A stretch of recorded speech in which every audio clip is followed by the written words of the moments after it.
And we are back. Episode 3 of the GMA podcast, Beyond the Fight, Gods of Martial Arts, a groundbreaking MMA promotion that seamlessly blends modern competition with ancient mixed martial arts traditions while treating fighters as celebrities. Today we have a special guest with us who needs no introduction. Arnaud, TheGame, Lepont. Arnaud, how are you doing today? I'm doing amazing. Thank you, Zac, for having me on your podcast, and especially in this environment. It's amazing. I mean, like, we are in Lepont, right? I pronounce it right, and the setup is mind-blowing. I wish you can see that. It's incredible. So thank you for having me, and I'm super excited.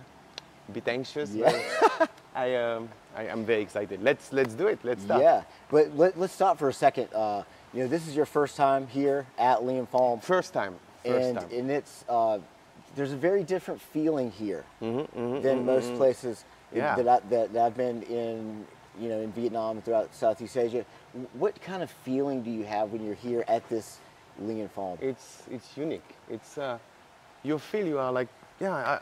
I'm used to fitness gym most of the time. For the past 10 years, everybody knows that I've been a figure for California fitness. Being here, it's like it's a mix between tradition and tradition and martial art, which link very well to the promotion we're gonna talk later in this podcast, GMA. This is a unique place to train, and believe me, mark my words, I will come back. And I mean, like, as a student, and definitely I hope to be welcome with Johnny's student, and this is insane. This is really amazing. It's a very calming place here. It has a calming feel when you come here. True. And unlike anything that we've seen, and it's certainly a relationship between the feeling here at Lepont and their promotion, Gods of Martial Arts. But so you've been in martial arts your entire life. More or less, yeah. You come from France. You fought in one championship. You know, you were a real figure in one championship, and just watching your videos. Used to be, but I appreciate the compliment. Thank you. Yes. So, and certainly one of the most influential, figures here in Vietnam in martial arts. So take us back a little bit. Why did you start martial arts in the beginning? What led you? I didn't choose it. Like my dad, thanks to him, pushed me. I was a kind of turbulent kid. I had what nowadays we call as ADHD, right? I think it's ADHD.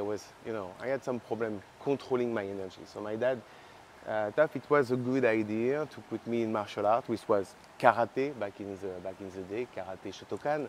And how old were you? I was 5 years old. 5 years old. And you know what? It's funny because one of my son today, who is exactly 5 years old, just starting jiu-jitsu today, yesterday. Really? Yeah. So it's I hope he's gonna follow the tradition of the family.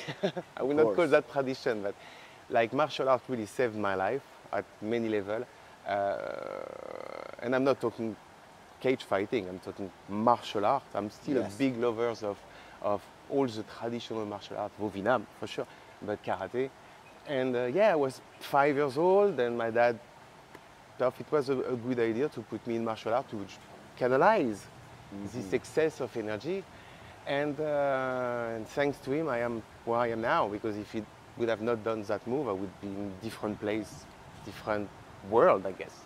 Yes. So martial art, karate for many years. And and like many people, one day you bump into a VHS. Back in my day, it was VHS. It was a tape of UFC Ultimate Fighting Championship, and my life changed on that day. Like, really? Yeah, like it was. So tell us about that. What was the fight that you saw? I think the first fight I saw in MMA was I will not recall the exact name of the two fighters, but it was UFC 2.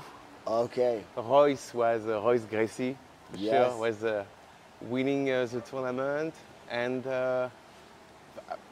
like many, it was a big slap in the face. It was like, oh, this is what true fighting is. I mean, and back in the day, I was raised in France, so wrestling, Zach, was not a big thing at all. It was like judo and karate. Judo. Voilà, that was. Yeah. I saw the podcast you did with Pierre, and and yeah, France back in the day was all about karate.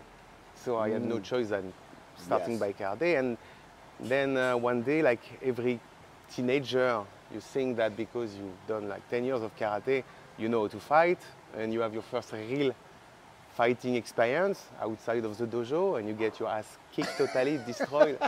True story. And Wow. And you realize that there's something wrong, because what you've been taught for so many years, like it's the ultimate weapon, and you have this kind of guard with, like, you know, your right fist on your hips and stuff, and you believe it's working, which is, that's why I love martial art.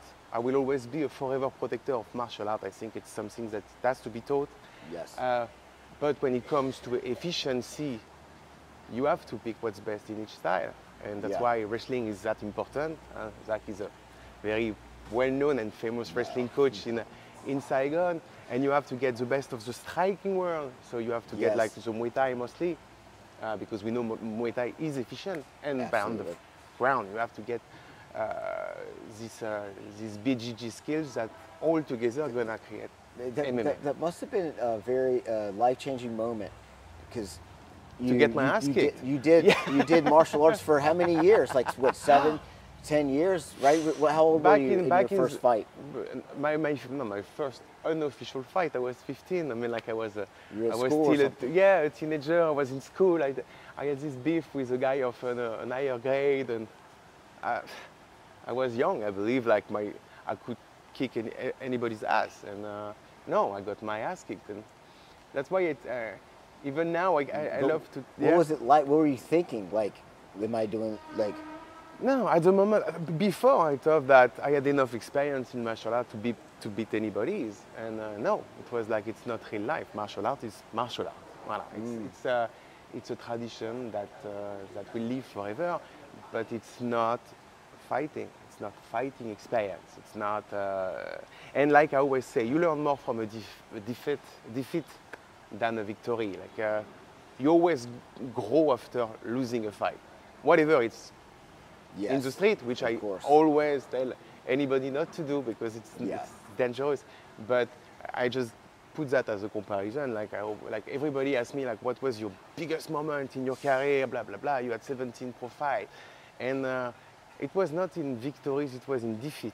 Like the best, which we can call it, the best moment of my career was when Shinya Aoki. So Shinya, if you don't know, is a legend of our sport. Like literally destroyed me in a fight, and I think it was maybe the greatest moment of my career because he taught me so much. Yes. It gets me, he humbled me, he made me realize that I had so much to learn, that I was not at his level, and if I want to be at his level, I have to work more and more, work smarter, and overall be a better martial artist and human being. Yes, absolutely. Interesting. So after karate, what are some of the other martial arts that you trained and studied after karate in France? Alors, in France, where I was living, there was just karate, which was the only martial art you can learn. Then I had the chance to start learning Brazilian Jiu-Jitsu with Gael Goedik, if he's watching us today live. So, hello Gael, and thank you for everything you did for me. And I started to bring wrestling in my style. And so I was putting everything on the side. I had this karate striking background. I was doing jiu-jitsu with Gael, and I was training wrestling with Diable Rouge, which is a famous team in France. But something missing, which is the connection between styles. I don't think you can train separately your style and believe that it's gonna work in a fight, which when you do in a fight, sooner or later, if you have the skills, you have to put them together, and nothing better than mixed martial art, MMA. Like finding a school where there is, you learn the transition between your style. I'm sure that a guy who is amazing in boxing or amazing in wrestling and amazing on the ground, if he don't work all together at the same time, it's not gonna work, because you need this fluidity, you need this transition. Yes. Long story short, I don't even recall how it happened, but I think back in the days there was not so much internet. I must have opened a magazine. I guess it was a magazine in France. It was called Fight Sport or Karate Bushido by Fred, Sam Fred. And I found this gym dojo, I mean, like in Paris. And and at that time I was a bank accountant, which is like it's not working well together, cage fighter and bank accountant. And I went to this gym called Free Fight Academy Paris, run by Mathieu Nicourt, the warrior. And very fast he took me under his wings. Yes. Very fast. It was, I don't know, maybe he saw some things that I didn't saw myself. It just, he really made me feel that he had more belief in me than I have in myself. And when someone believes in you and push you to be better, usually you succeed. So very fast, I think after 1 year training with them, training with that team, one day he said, like, I think you should give it a try. So I put you in the national championship of Pancrase in France, and let's see. I mean, like, and I won the national. And this was primarily in MMA. It was Pancrase, because in France back in the day, MMA was illegal. Okay. Like it used to be here in Vietnam, and thanks God, yes. We all realize how important this sport could be. I mean, like for our athletes, our Vietnamese athletes, and in general, like for the business, because the business is growing exponentially. It's amazing at the moment, and we're gonna talk about GMA later about that, because it's crazy how fast it went from a sport that was banned here to what you are doing here with your team, which is insane. I mean, like, it's amazing. But yeah, like I did this national championship for French championship. And how old were you at the time? 2005. I was 25 years old back in the day. I was already an old man for the business nowadays. Like, yeah, if now you're 25 or 30 and you say I want to start a pro career, I would be like, yeah. Let's reconsider. Let's talk about it. But back in the day, being 25 and starting fighting or practicing, because back in 2005, I was not planning to leave my career as a bank accountant and become pro. Like my dad already would have killed me, and after when I took the decision, he almost killed me. A bank accountant. I was a bank accountant for Le Crédit Lyonnais. Never would have Paris. guessed that. Yes, but many people would be surprised, sadly, and it's not judging, but when you say you are a cage fighter or former cage fighter, the first image is the uneducated guy who's like deciding, you know, to put the glove and fight. But I have 2 master's degrees and I was a bank accountant, and my life was supposed to be a bank accountant and maybe an agency director, something like that. Yes. Just winning that national championship and having Mathieu saying like, wow, you won the national, so let's put you in a pro fight. I mean, like, let's go pro. I mean, like, let's go to Germany and let's do that show. And I keep winning. So when you went to Germany, what was the sport? It was MMA. It was cage fighting. MMA. Like, France was still MMA was still illegal in France, so we had no choice back in the day to fight abroad. So I had to go where we can get fights, and thanks God I had a manager. Mathieu was managing my career, so he told me let's go to Germany and let's fight in God of War. And once again it went well. Like I mean, like he had a lot of belief in me, which I was like, well, you know, one day I'm gonna get beat and I'm gonna realize I'm not good for that. But I was just. I don't believe, and I can say it honestly to you and to people watching, I don't think I've ever been a great fighter. I think I always take the fight life. I love fighting. I love fighting in general. I mean, like, I always say that I could fight every weekend if my body can still handle it, and be paid for that. It's amazing when you're paid for something you like to do. But I always believed that people will forget you very fast, which is already happening for me at the moment. I realize that my aura, my name is not as big as it used to be. But people don't forget how you made them feel. Exactly. You know? And I was very lucky when I moved to Thailand to meet John Nutt. John Nutt, who is the CEO of this show called Full Metal Dojo and Fight Circus. Yep. Very popular in Thailand and now over the world because the numbers are crazy. And he told me that it was important not to just be a good fighter or just to win, because win, lose, what is important is people remember your name, remember who you are, to have like an identity as a fighter. That's why I had the mohawk, and I believe I was pretty good at marketing myself, which don't mean I was a great fighter. I was a fighter and I love what I was doing. I had my ups, I had my downs, I win some fight, I lose some fight. But at the end, people will remember me because I was good at one point that it's still missing a bit in modern MMA, is marketing yourself.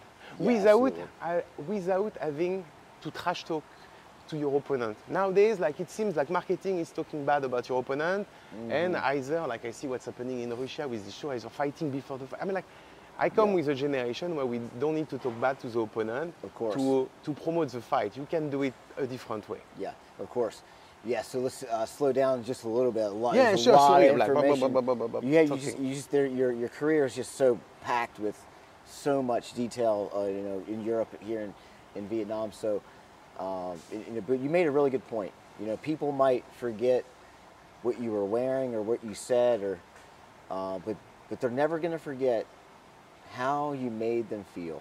You know, although, you know, for those who watched your fights and won championship, you know, what you were wearing when you were coming out, I don't think anyone's ever going to be able to forget that.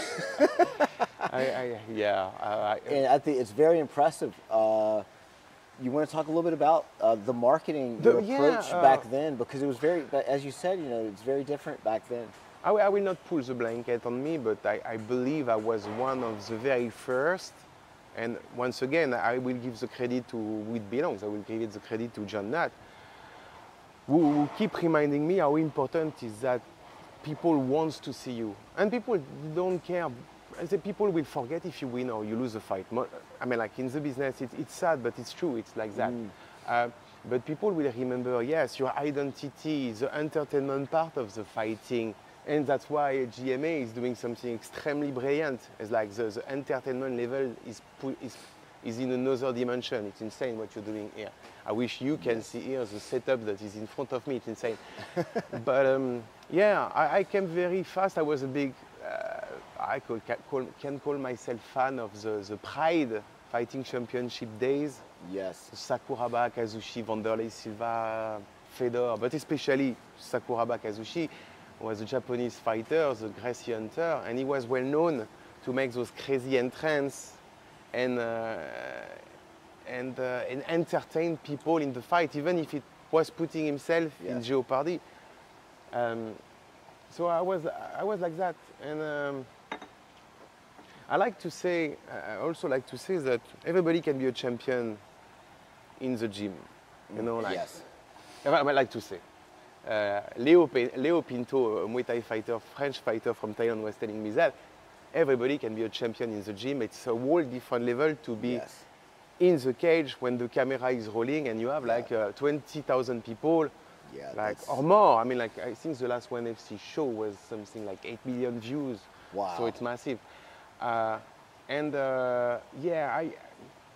had this little problem to be over-carried by the fans instead of sticking to what the strategy was, and all your weeks of camp were put together. Like, you know that when you are fighting, you go to camp or you prepare yourself for the fight, and you have lots of sacrifices, but you see your family less, you have to lose weight, you have to train with your partners, and most of the time your partner are like, we say, iron sharpen iron, which means that your partner have to kick your ass at the gym, so you have like iron 8, sharpens iron. That's what we say, and that's 8 long weeks. So when you go in the cage, for sure you want to give your 100% and show the fan how good you are. But sometimes in my brain there was something that was triggering, and I was like, who cares? At the end, like you want the fans to cheer, you want people to scream, you want people to say like, what the fuck is that guy? Sorry for my language.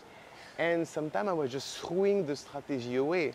And so after the fight, like how many times I came back to the lockers and almost crying and saying like, why you did that? Like standing with Boku, when I fought Kotetsu Boku, the former ONE FC champ, the strategy was not to keep it standing with him. And you know, first minute goes, and I catch him with an overhand, and I see the blood, and I'm like, oh, you can stand with Boku, and the fans are cheering, and your corner is like, shoot the takedown, and you're like, whatever, you know, like, and I believe that I would have a better success if I stick to the strategy, but at the end of the day.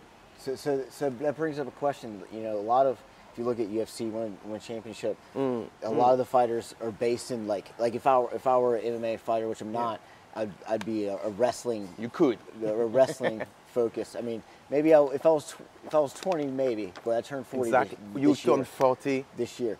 So it's like, but you know, I would be like a wrestling-based MMA fighter. Some people are striking-based. Some people are Muay Thai. What would you say your main martial art is? But originally it was striking, for sure, because I come from karate. Then after I dedicate myself to more jiu-jitsu, so my jiu-jitsu get good, so I start to believe that, you know, I can fight anybody, and in case they bring me on the floor, I can submit them. And then after I realized that I should have a better striking, so I get back to Thailand and sharpen my hands to get. I don't believe I have a specific style. I would say that I'm a kind of brawler with a bit of jiu-jitsu. But I told you, I like to see myself as a guy who understands the business. You see, I'm not talking about martial art. I'm talking about business. Yes. I see myself as a guy who understands the business slightly better than most fighters. No disrespect. Understanding that you have to entertain. You have to. You can be. Yes. And after you're gonna have like in wrestling, and I'm not comparing to like what you do, which is academic wrestling, which is real fighting skills wrestling. I'm talking about the WWE side. You have the heels. You have the good guys, you know, and like that's why John Jones, for example, is an amazing guy, but he is a kind of heel. He's a kind of the bad guys that we love to hate, but we love the guys, you know what I mean? And he's marketing himself this way.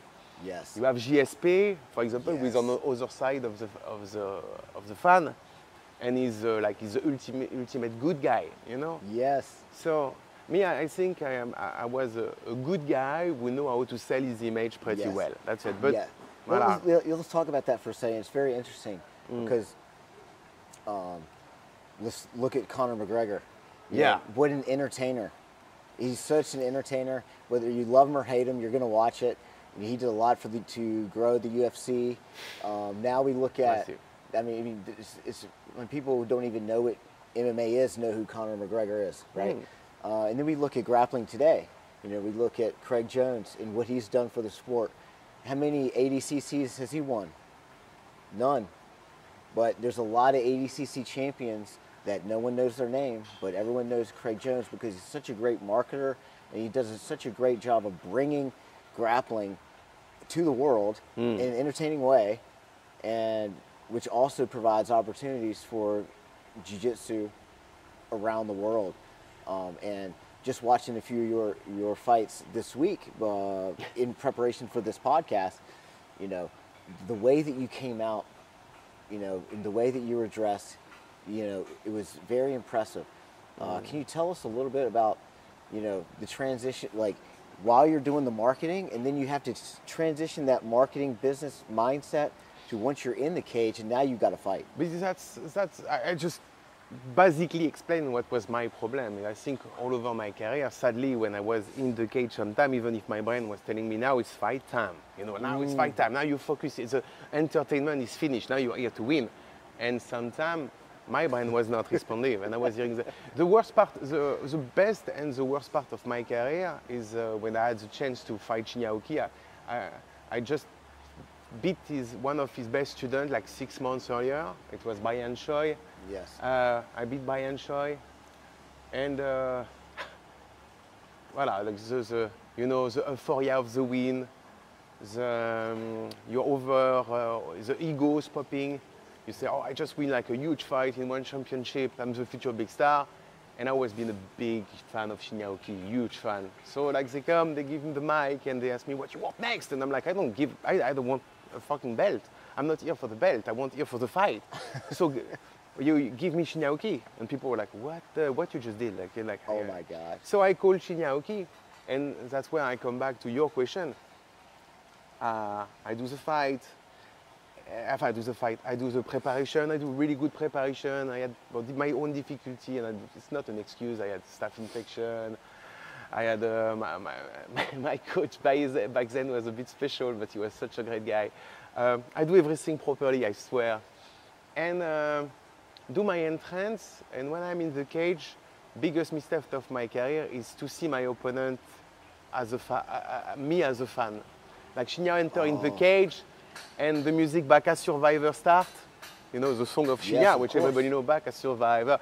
And I'm turning to my corner and I'm singing the song. And he's like, what the hell are you doing? And, wow. And I was like, Shinya is coming, you know. And I did everything in my power to promote the fight. I promote the hell of that fight. I had this now famous Aoki for Dummy. We did this fake book. And I think it was fun. It was no disrespect. He loved it after he told me he loved it. And then I believed everything he says on his side to promote the fight. Like I got played by my own game. So I fought Shinya as a fanboy, and I give my worst performance to life. Like he told me he would strike with me, he would show the world he can strike. I was like, okay, so he's gonna strike. Like he's not even gonna shoot. The fight starts. I threw my right hand, he goes double under, bring me on the floor, and he submit me. And you feel bad after this fight because you feel like you don't deserve to be fighting this opponent at that time of your career. But I always say, okay, I did my part of mistakes. I was, for sure, I would get dominated. He was like way better than me. That's not the question. The question, like what I did wrong is not being played by the entertainment business, being played by being there and thinking about entertaining the fan more than, you know, showing what you can really do in the cage. Wow. And I mean, like there is no shame to lose to Shinya. Like just Edward Folayang, former champion, just got submitted in like 39 seconds. So I mean, like even the best can, but sometimes you learn. I repeat myself. You learn more from defeat than victory. Yeah, and I would tell any upcoming fighters who are gonna fight in Vietnam or anywhere in the world. Sometimes a defeat can be the beginning of something magical for your career. Like it's not. I'm a better human being and I'm a better man overall since I lost to Shinya. I realized that voilà, haters gonna be haters. Life is life. At the end of the day, it's a job. It's a job, and you have to make sure that outside of the fight business, you have also life. I'm a father. I'm a husband. I'm a proud father of two gorgeous angels. So I mean, like, fight is fight. Like, life is life, and yeah. Yeah, it's interesting how, you know, so much of martial arts is really in your mind. Oh, you know, I mean, it's really about your mind. You know, and if you cannot control that, you're not going to be successful in any martial art, especially in competition. Let's now transition a little bit about. And just before you finish, and I love what you just said. That's true, because I mean, like, you are a trainer, you are a grappling instructor. How many times you're gonna bump into some killers in the gym, like guys who are extremely good at what they do, and as soon as they are in competition or in the cage in front of the lights, become like lose everything because the mind is not here. And it's It's interesting because I started wrestling at 14 years old after I was humiliated in front of my peers on a church group trip. And I started wrestling in 10th grade, right? I was never good at any sports. Any sport involving a ball I wasn't good at. The only reason I started wrestling is because I don't want to be humiliated again. And in front of people. You know, all the boys, all the girls were there. You know, very, very fragile age. You know, I didn't have any confidence in myself. And so then I started, and I asked the guy, I was like, how'd you do that? And he told me, so I'm on the wrestling team. So that moment, roger that, I joined the wrestling team just so that I could defend myself and I could walk with confidence. And somehow I made the varsity team my first year. And then I made the varsity team, but then, you know, that year and then that summer, you know, my first 50 matches, I've lost almost all of them. Humiliated in front of a crowd of people. For like 50 matches in a row. It was so bad, you know, and I didn't really care, you know. And it was so bad that, you know, even like I grew up in a small town, you know. Mm-hmm. You know, girls made fun of me at church. I lost so much, you know. And but then eventually, my second year, I started winning, and I did very well, and ended up going on to wrestle in NCAA. But here training, sometimes, you know, I get a little bit frustrated with students when they come to practice, when they have, you know, 10 practices, and then they go and they lose their first match, and they're like, oh, I can't do this. I'm like, well, wait a second. I mean, it takes 50 matches. It takes hours and hours and hours and hours of humiliation. You've got to get past that humiliation. You have to be willing to lose before you can win. Exactly. You know? And that's one of the things that I think is that I appreciate, that I come from the wrestling community. You know, wrestling doesn't really care. Wrestling, you go and it's time to dominate, or you're going to get dominated. You're going to get dominated bad for a long time, and no one cares. There's no belts. There's just your weight, and oh, there it is. Go. No one cares. You get dominated. No one cares, and so you really have to forge your mind, and you have to be willing to be humiliated before you become a true winner in any martial art. It's very well said. Yeah. It's I think people think it's about the physical in it, but it's really about the mental. And it took probably, I've done a lot of wrestling matches and a lot of jiu-jitsu matches. I still grapple professionally. Hundreds of matches before you get to the point where you don't get that nervous before you step on. Because I remember my first wrestling match, shaking. You know, like I must have used the bathroom 10 times in 5 minutes. You know, just terrified. I will tell you a secret. Even my last fight, when you are behind the curtains, I'm always terrified. I'm always like telling myself, why do you still do that? You know, why? Yes. But you love it. I mean, like I saw you competing like 2 weeks ago against Michael, which is a brown belt. And it was a beautiful fight. Congrats, it was amazing. I was like, wow, super fight. Even my last fight, I was lucky. I had like the best corner ever. I had Dan Vinny with me. Oh, yeah, Dan Vinny, my man. I think he's boxing next week in BKFC or this week. I have to check that. He's fighting in BKFC. And I had Dan Vinny. I had Vinod Grewal. I had the best in my corner, and I was still behind the curtain. And I remember turning to Dan, and I was like, why the hell I'm still doing that? Because I was terrified, and he told me, it's because you love it.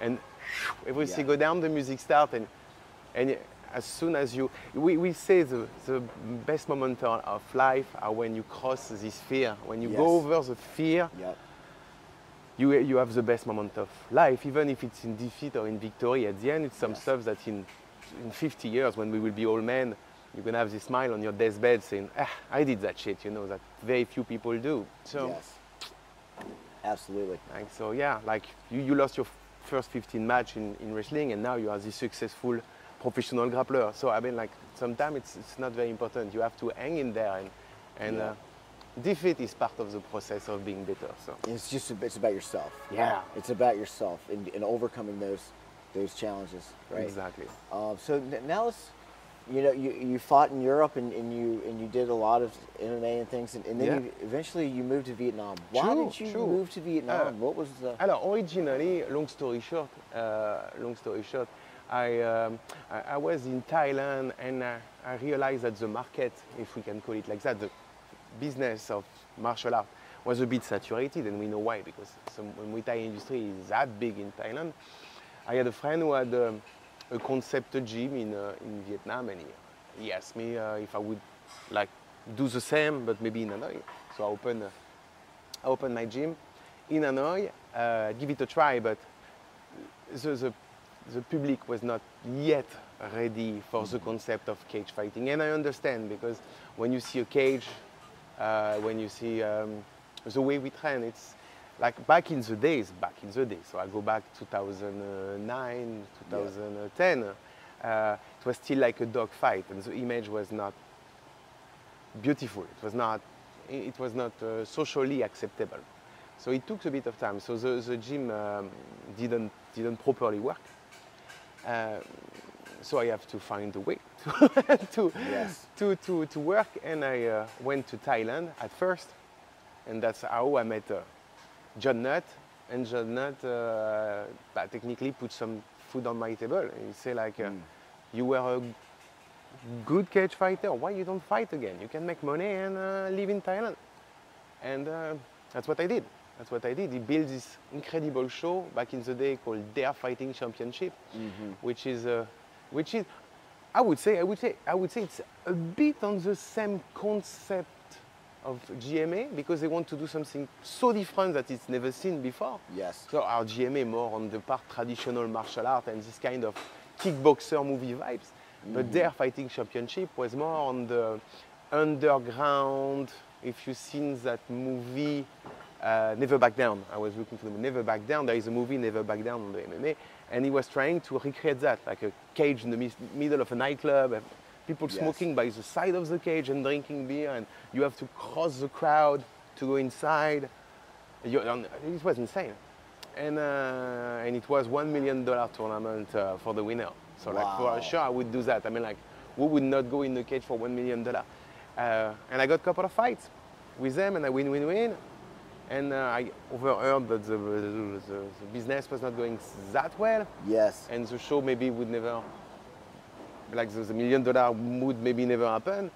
And I believe sometimes I believe I'm a lucky son of a bee.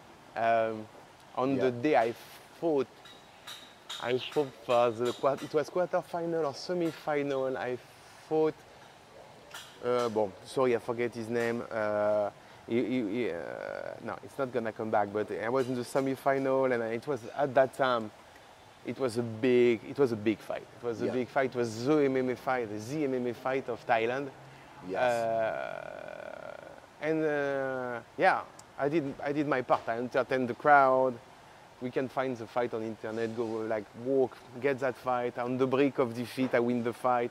I was lucky that day, the guy was really good. I win the fight, but in the crowd that day, there was Eps.3, who was the CEO of One Championship. Yes. And right after the show, he came and he said, I want you, I sign you, man. Like I fight for one. And why you would fight there for like this amount of money if you go one, stadium, TV deal, blah, blah, blah, come before Chatry Sitioton took the position of CEO.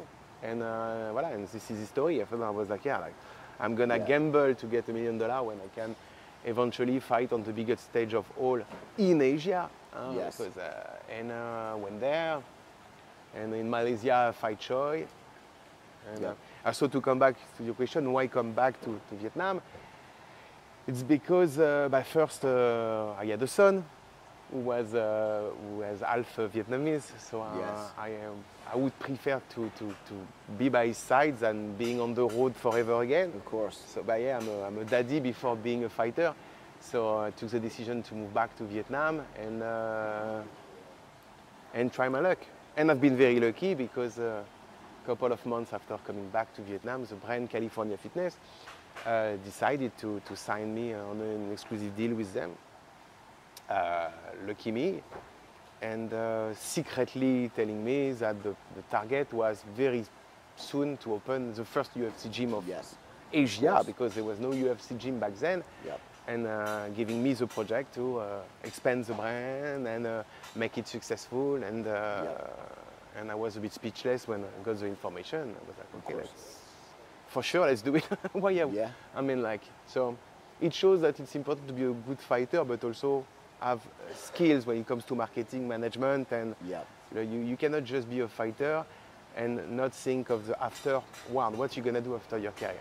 And voilà. So I was very lucky to work for California and have this experience, and 10 years already, 10 years. Time flies. 10 years of California fitness, more of Vietnam, but and you've been in Vietnam for about 12 years? Back to back now, it's like, back to back more than 10, that's 11, but I was in Hanoi first, though. Yeah. So you have, I mean, you've seen a lot of change in the last 10, 12 years in Vietnam. Would not believe. And you spent a lot of time in the north and the south. Can you tell us a little bit about overall what has changed in martial arts in Vietnam in the last decade and the differences you see in the north and south? I know. I will not talk about the difference between the north and the south, because there's not so much difference when it comes to the martial arts scene. We have incredible talented athletes in Vietnam. It's insane. I could name many, but I'm thinking of Son, the wrestler. In middle of Vietnam, there is like the Gracie Barra Da Nang. I think they have now a married couple, black belts together, terrific athlete, incredible. We have the potential. I mean, like in Vietnam, that can be, and we discussed just a bit before the show together back, and we share that vision of Vietnam becoming the center of Asia when it comes to martial art and MMA overall. But the biggest changes I see in Vietnam for the past 10 years, it's the diversification of the martial art. When I arrived, there was just Vietnam. Voilà, and I was coming with, we always had a very, very good striker and very, very good wrestler in Vietnam. Like Muay Thai, we have some incredible athletes. Wrestling too. We had the implantation of the Jiu-Jitsu for the past 10 years, and the exponential, like it's incredible how many people decide to learn grappling or nogi or grappling and Brazilian Jiu-Jitsu. I will shout out to my team and my friends in the north, Ronin BJJ, managed by Lepont, a black belt. I am the lineage professor there. And you see that on the mat, every single night they have like 50 students. I was. And you will see in the south the same. Like I can name you for sure, because you are the main instructor at RAM, if I'm right. We have a C88, we have a Primal, we have many BJJ team and successful instructor, but not so far. Even I would say pre-COVID, there was very little BJJ gym, and I cannot even talk about the black belt, because when I arrived there was To Kimura and I think that's it. To Kimura with Kimura gym for sure. So I would say that the implantation of Jiu-Jitsu in Vietnam has been insane. It's exploding. It's crazy. And I had the privilege of going to Ronin last year and rolling with Lepont and his team. It was just what an amazing experience, what he's doing. And welcoming, welcoming the community. And I can tell you, because when I was in Thailand, my training, it was very split between gym. If you train at Tiger Muay Thai, don't dare to go to Phuket Top Team, or the opposite. But I like the sense of community that the Vietnamese got. It's like, you can knock at the door at Ronin, go in the gym, train, and they will welcome you. There is no challenge. It's very friendly environment. And I believe that's how people get better. By sharing, by cross-training. I'm not, personally, as a coach, I always advise my students to cross-train. That's okay, you want to represent your gym, no problem, it makes sense, because on the mat when you're going to compete.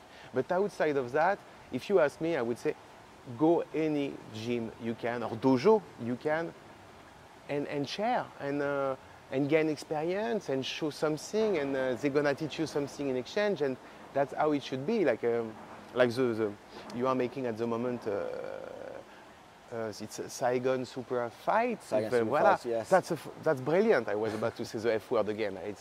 It's brilliant. That's how people will, will come together and celebrate the sport and get better. And I'm the first to support what you're doing because that's awesome.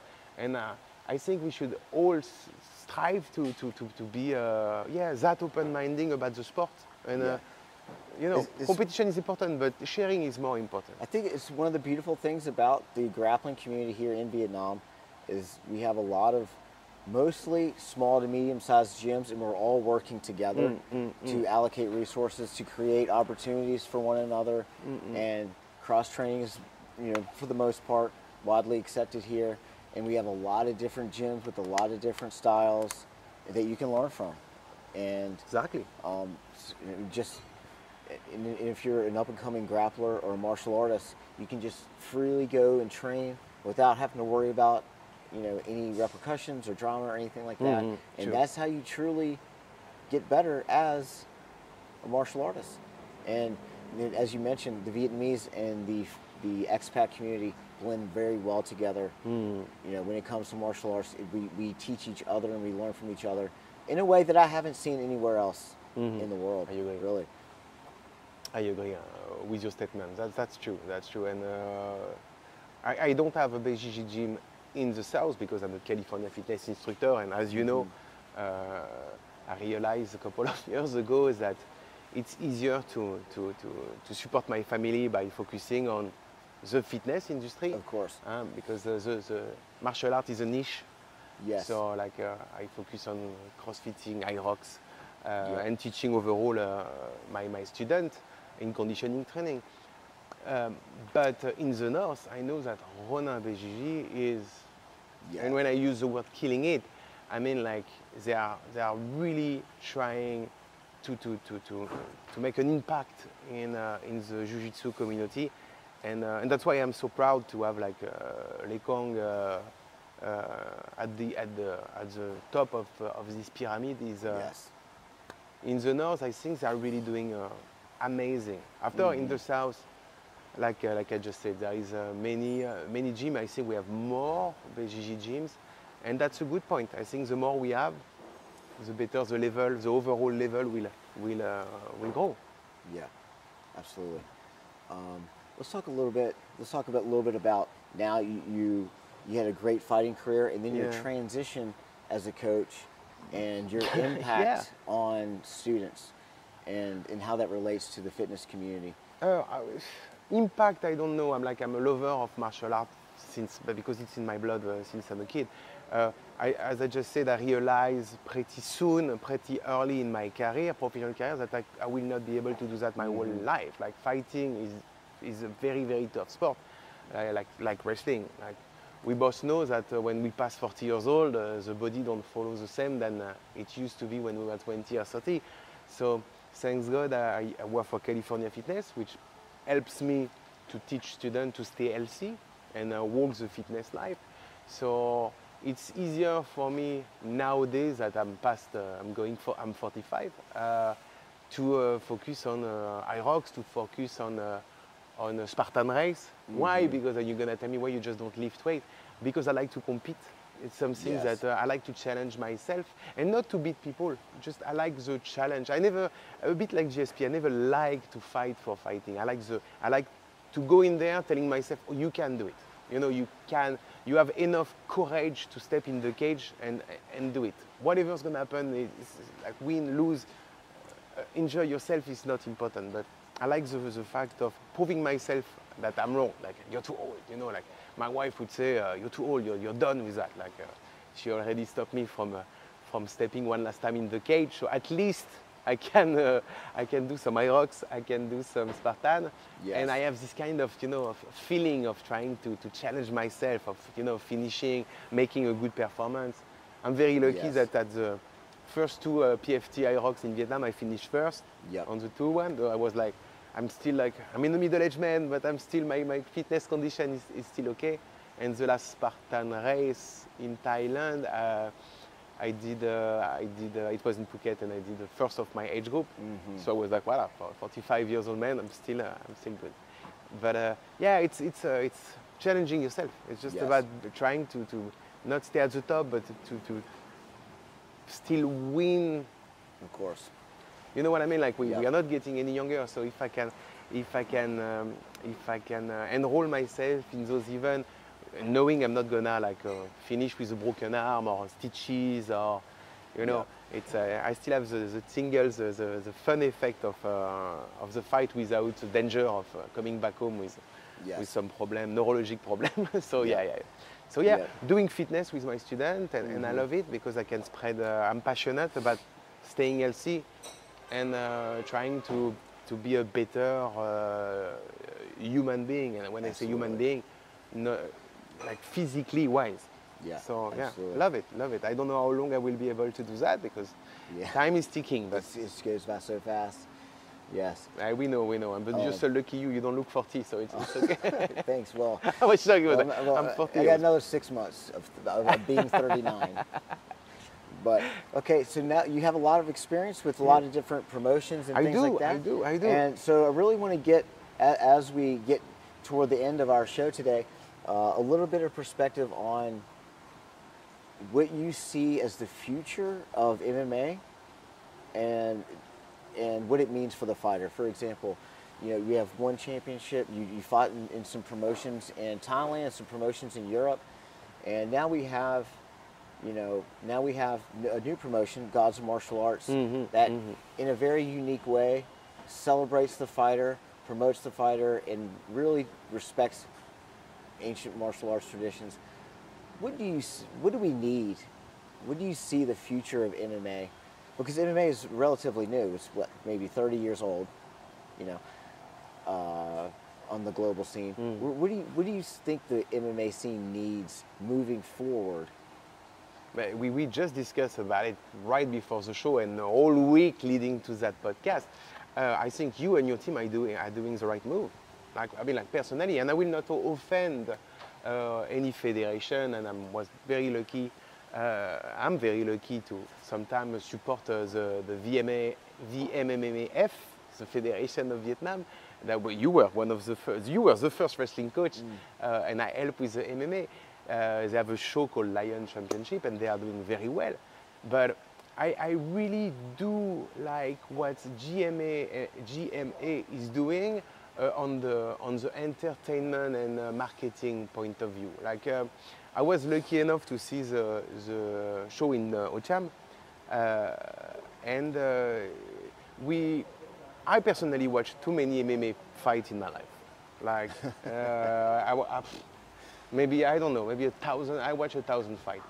And at the end of the day, even now when I watch the UFC, sometimes I just play with my phone and I just, you know, I just wait till the big part, you know.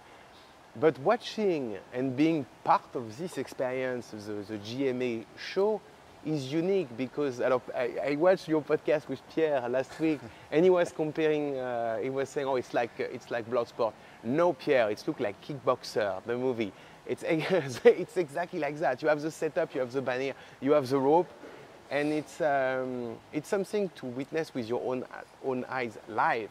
I think you have to be there live. Like the next show is on It's April 19th. April 19th. Here at Lepont. I'm definitely gonna be there. I already put it in my schedule. And I come back to my point. We watch too many MMA shows. We need something fresh. We need something different, without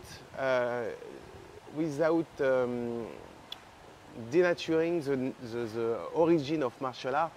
I love what you are doing because you are bringing a bit of tradition in a sport which is a brand new sport, but it feels like that. It's a kind of hybrid vibes between a traditional sport and this new exciting fight that is cage fighting. Yes. So you do it in this hybrid ring and cage. Yeah, I like the way you market the athlete. I like the way I like the banner.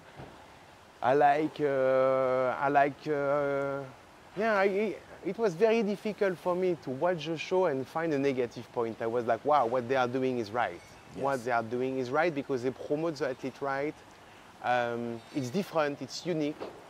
And Johnny, you and your team are doing something that is fresh. Yes. And we need that in the martial art world.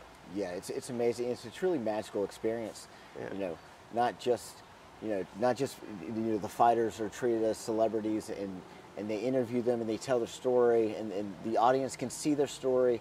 You know, even if someone's in the audience, they don't know anything about martial arts, they know the story of this fighter, they know the story of this fighter by the time they get in the ring, and they're connected with the fight, and they understand, you know, a little bit about the fight and emotionally attached to it.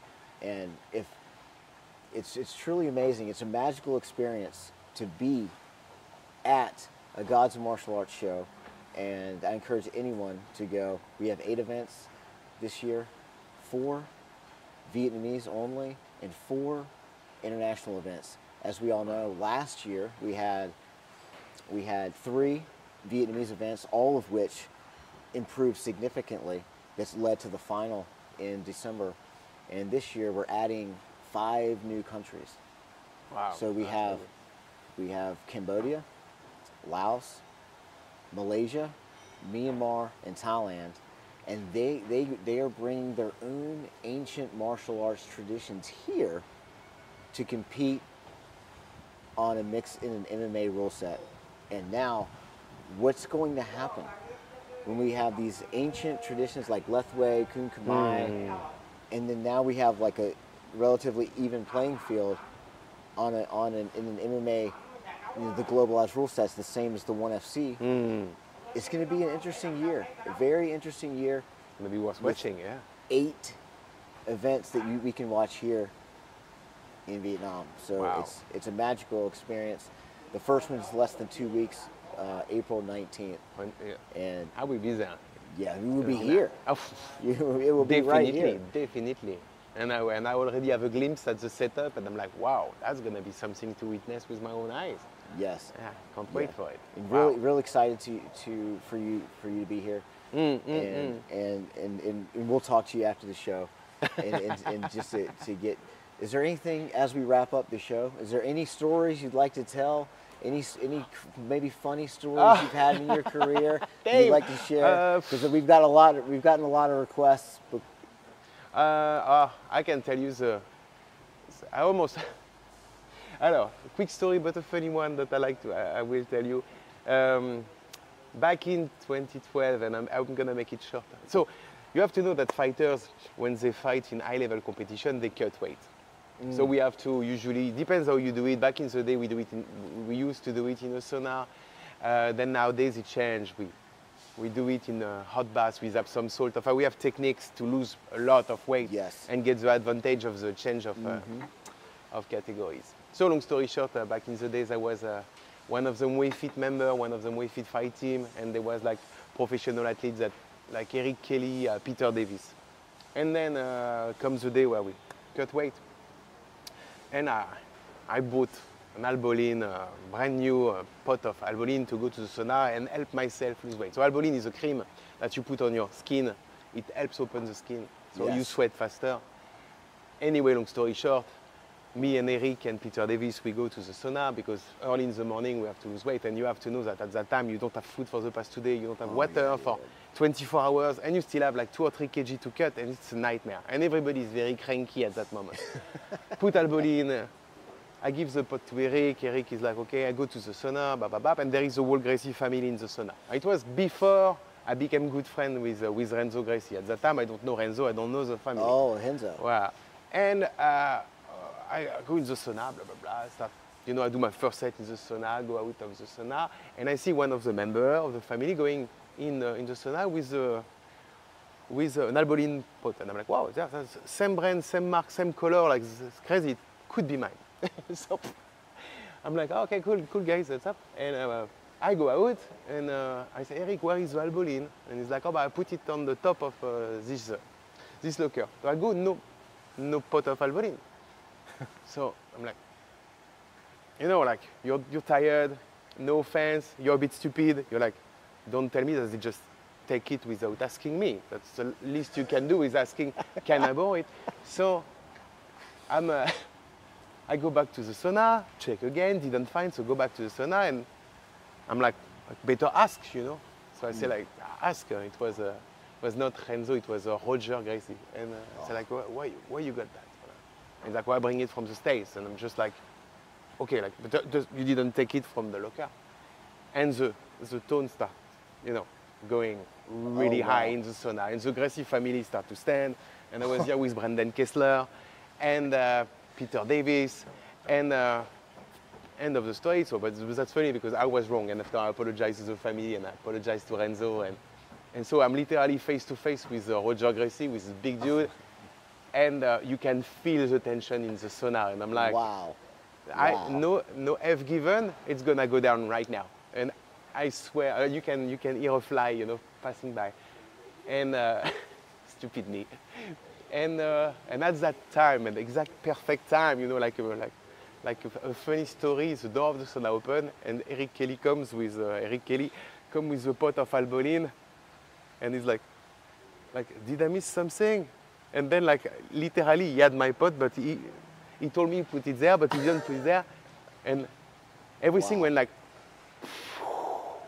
and I was like, okay, you know. So I was a dick, and or I miss, you know, I'm French, so my English is not perfect. So the way I bring it, make it sound like I was accusing him, and oh my God, and after, but for sure, I become a good friend of Renzo after the infamous me running outside of the cage because I lost a bet with, I win a bet with Renzo, so I had to get my kiss with Renzo, and voilà. So that's a funny story because I always say like, thanks God I didn't do that because I could have been stupid enough to try to fight a member of the family Gracie and I would have get killed in that sauna. Wow.